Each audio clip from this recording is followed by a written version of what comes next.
Hello everyone, welcome back, and today in this video I just wanted to talk about some Barcelona news that we've seen in the past couple days. And before I even get into that, I just want to say firstly, I apologize because I haven't made a video in about 2 weeks, I would say.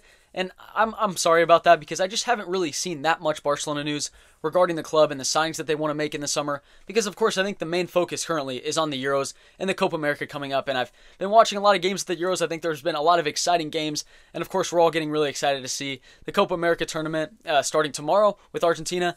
Yeah, I'm very excited for both of those tournaments just to continue watching these games. So I haven't seen that much news regarding FC Barcelona. So I wanted to wait until there was, a good amount of players that I could talk about. So I'm going to talk about those players today. And the first link that I want to talk about is Dani Olmo, who of course we're going to continue to hear being linked to Barcelona. I think it's almost every summer. If he doesn't come to Barcelona this summer, next summer we're going to hear the same exact story. And it's always, being linked back to Barcelona because he came from the academy. I think the way that he plays, yes, ideally, it does match the philosophy that Barcelona want to play. But for the rumored 50 to 60 million, is that worth it? In my opinion, no. I think he does remind me a little bit about Joao Felix, that on their day, they're great. They can play 1-2s. They can connect with their teammates. They can break down a defense, but it's on their day. And Dani Olmo, he's had some good moments with the Spanish national team. I think sometimes he's been very impressive to watch. Same with RB Leipzig. I've watched a couple games of Leipzig in the past few years. I think he's been good. He does look like a player that, makes the right pass, that he's a smart player, that he can maybe do things that other players couldn't see. I just don't think 50 to 60 million, it's worth it in the summer. I would much rather the club go ahead and try and sign Nico Williams for around 50 to 60 million. And I don't know if that's going to be a possibility, but I just don't want Dani Olmo to join the club and then the same exact situation with Joao Felix happens, that he doesn't really have a best position at the club. He's maybe not getting the right amount of game time. And then that 50 to 60 million, I could see a Dani Olmo type of signing become in the same range as Ferran Torres, where he's a decent player to have in the squad. Sometimes he can produce great matches, but he's just not a game breaker. He's not a player that I don't think would elevate the club to the next level where you want to see Barcelona get back to. So no offense to Dani Olmo, I think he's a good player, but is he what Barcelona needs in the summer? In my opinion, he's not. I've seen him play on the right with Spain and with RB Leipzig.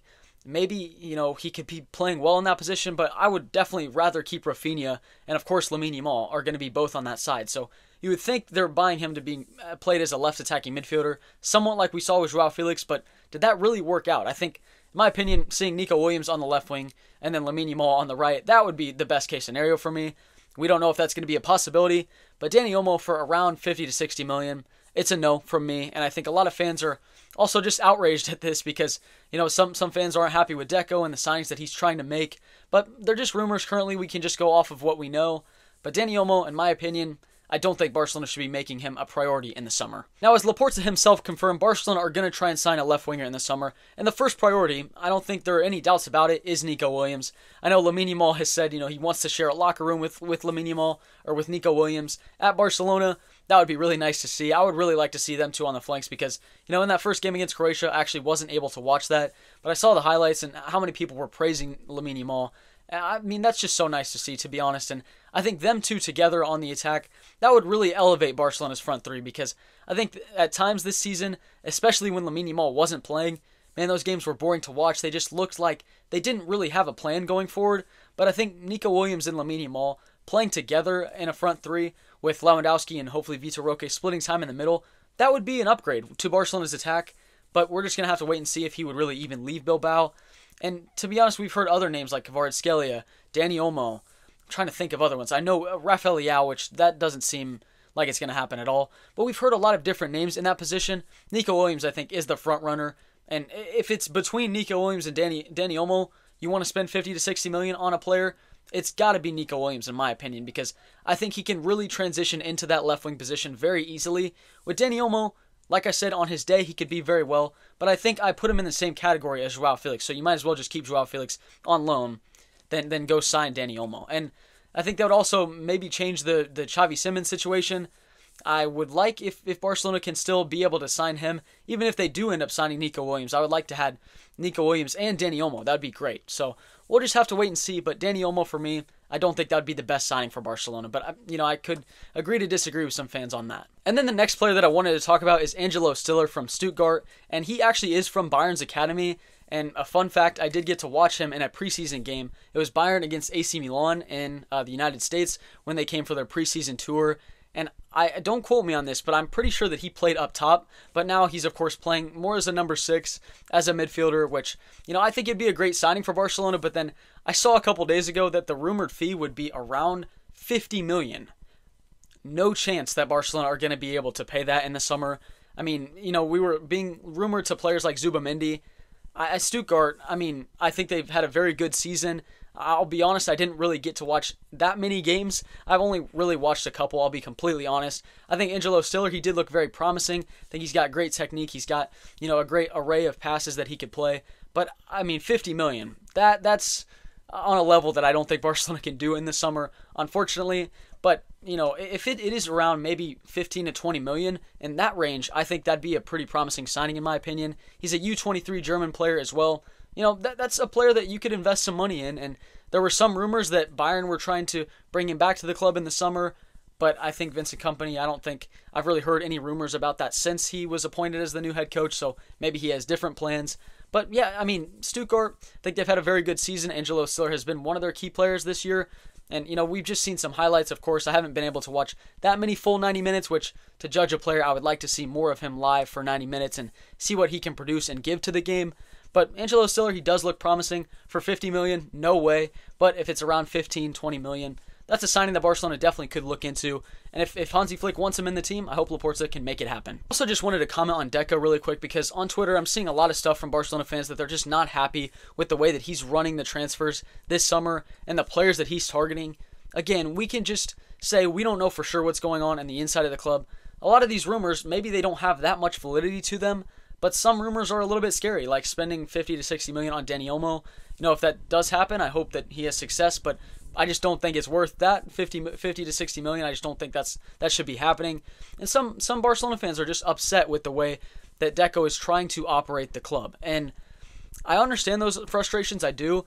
I think Deco, he has made some promising signings, or at least attempts at signings. I think of Arda Güler, that was one of his targets, and Arda Güler, he just looks like such a good player. Unfortunately, he went off to Madrid. But then I think of Echevarri, who signed with Manchester City. Barcelona just couldn't compete financially, even though Echevarri, he did say he would, like to play for Barcelona. Deco did want to sign him, just didn't work out because financially they couldn't compete with City.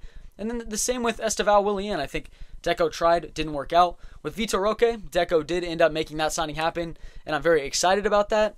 But still, I understand some fans being upset about Deco, with the signings that he makes. And, sometimes within the club, it's maybe what you did as a player, and then you get a position in office, and it just doesn't work out. We saw that under Bartomeu's time at the club. Won't get started about that. But, yeah, I know Deco, maybe he hasn't made the best signings. I think there's been a couple decisions that he's made that I don't really understand. But, I have seen some promising signings that he's tried to make, and I hope he can continue in that same way. And overall for the summer plan, I don't think Barcelona needs an entire revamp. I think they have a great squad. I think the way that, the last season went, I just think they underperformed so badly. It was the right decision for Xavi to leave. I'm excited to see what Hansi Flick can do with the squad. I think it is going to be somewhat of a big change in the way that Barcelona want to play and go about, heading into a game and the way that they prepare for the games. I'm excited for all of those changes, and I hope that they are positive ones. But also, in the market, I don't think they need to go make a bunch of sales. I don't think they need to completely change the way that this team is being run. I just think, a couple signings that need to be made, hopefully a left winger, hopefully another midfielder, maybe another defender, and then another attacker would be nice. Realistically, if we could get a summer signing like Xavi Simons on loan, Nico Williams, Angelo Stiller, and pay around 70 million for those signings, I think I'd be pretty content with that in the summer. And maybe some fans would say that's just not enough quality if Barcelona wants to get back to the best. I don't know. I think also we're gonna have to see if Barcelona can get back to that 1-of-1 rule, which would really help Barcelona make some signings in the summer. Of course, that'd be a huge boost if they can actually, register their players and go into the transfer market instead of, last summer. They did end up signing players like Gundogan and Cancelo, Felix on loan, but their most expensive signing was Oriol Romeu for 3.5 million, and there were some rumors that he paid part of his release clause. I don't think that's actually true. But yeah, obviously Barcelona weren't able to spend that much on the market because of, the 1-of-1 rule that, La Liga has in play, which maybe it's for the betterment of the league. We don't know. that's La Liga obviously has not made it very easy for Barcelona in the past couple seasons. And financially, yeah, I mean, it's not in the best state right now, but I don't think they need a complete revamp. I hope they can make some smart signings in the summer. Hope they can invest in players that have a lot of potential and can, sign players that maybe can become some of the best players in the world in their position. I would love to see that. But, Deco, hope he's making smart signings in the summer. I don't think people need to panic, in my opinion. And another player that I wanted to talk about is Mikayel Faye, who's, of course, currently on Barcelona Athletic. I think he has a lot of promise. Hopefully we can see him at some point in Barcelona's first team. But there has been a rumor that Barcelona were offered $15 million from FC Porto. And then, of course, if they do end up selling him, they would also have a buyback clause.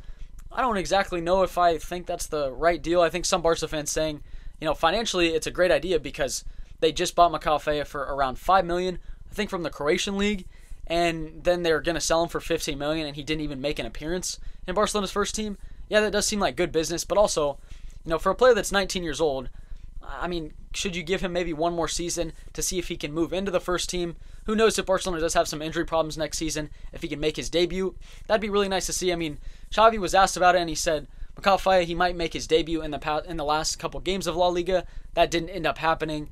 But, yeah, we'll just have to wait and see. I hope that the club can keep Mikayel Faye because I think the same thing happened with Araujo, that maybe, some fans said he just makes a couple mistakes. He's, maybe not as consistent as some other defenders that the club has. But, I mean, we saw what happened with Ronald Araujo. Barcelona bought him for around $5 million, and look at the player that he's become now. I'm not going to say that's what's going to happen with Mikayel Faye, but that's the potential that he has. I think, from what I've seen, he looks like a great player with a lot of promise. I'm really excited about his future at the club, so I don't want to give up on him after one season, even if it looks like good profit or a good business idea. I hope he stays at the club, but we'll just have to wait and see how that progresses. And then, of course, I'm sure you all are watching the Euros and probably going to watch the Copa America. Getting really excited for that tournament. But, yeah, I mean, players like Gundogan, Lamine Yamal, I think they've really impressed at the Euros so far. And tomorrow, Spain play. I don't know when this is going to come out. It's probably going to come out tomorrow morning. So Spain will be playing later today, I believe. I'm really excited to see Lamine Yamal. Maybe Fermin Lopez can get an appearance in that game.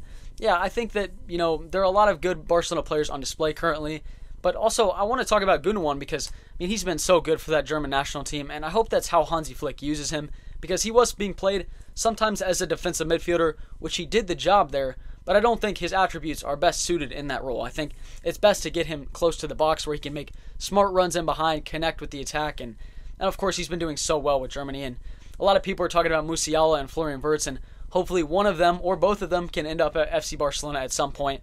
But I think that's obviously not going to happen this summer. There's no chance either of them join the club. But Florian Wirtz next summer, I hope Barcelona can make that signing happen. Musiala, maybe in the future. I don't know if he ever would leave Bayern. But, yeah, it's been a really exciting tournament so far. I mean, I think my favorite game, in my opinion, was Turkey versus Georgia. That was just such an exciting game. And, yeah, unfortunately, Barcelona did miss out on Arda Güler because I think he is just such a top talent. But, yeah, it's been a really good tournament so far. I'm really excited for the Copa America to start and some pretty good performances from Barcelona players overall, and I'm excited to see them continue to play at the Euros tournament, and then, of course, when the Copa America starts as well. But anyways, thank you again for watching my video, and again, I do apologize for not making a video. I have not been very consistent in the past week or two, but again, I just wanted to wait until there was some Barcelona news to talk about, and, some links that I thought could actually happen in the summer. And so, Angelo Stiller, Dani Olmo, Mika Faye, those were rumors that I wanted to talk about. And I also, of course, wanted to talk about Deco and the Euros and the Copa America coming up. So, yeah, thank you again very much for watching my video. I really do appreciate it. Hope you all have a great rest of your day. And Visca Barca as always. See you all later. Thank you. Peace.